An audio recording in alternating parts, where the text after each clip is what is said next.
Okay, so for today's cook, as I mentioned, we're going to have an indirect and a direct side. So for our indirect, I'm going to cover this with foil. So it means that my next cook, I won't have any grease or leftover oil from the previous cook. So get yourself some high quality foil, put it over the top, and then you can put it into place. Okay, so really easy to light this guy.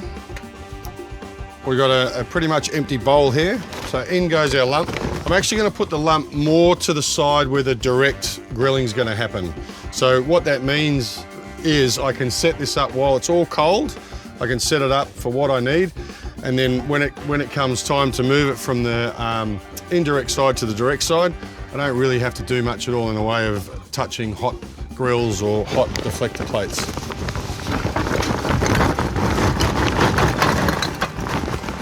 Okay, because this is going to be a quick cook, we only need a few pieces of lump. So I'm going to put it on the left-hand side, get it started, and then we get straight into it. All right, so just be a little bit careful with lump charcoal. It does tend to explode a little bit once you give it some high heat.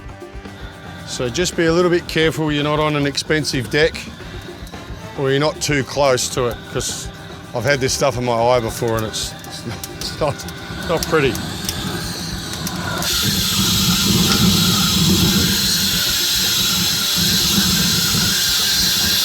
Okay, so the charcoal's lit.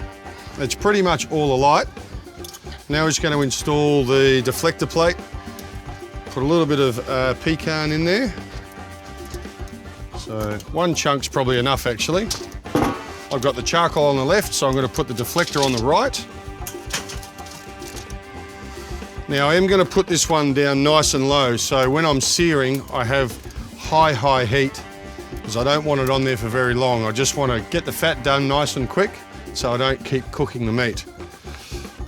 So that goes down nice and low, and this system here allows for two different heights, so I'm going to put this one up nice and high,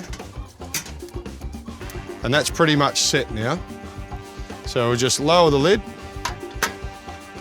I've got to open this vent wide open, and then I've got my top vent here to control the heat as well. So at the moment we're just going to leave it wide open, get some heat in there, and we'll come back in about 5 minutes and put the picanha straight on.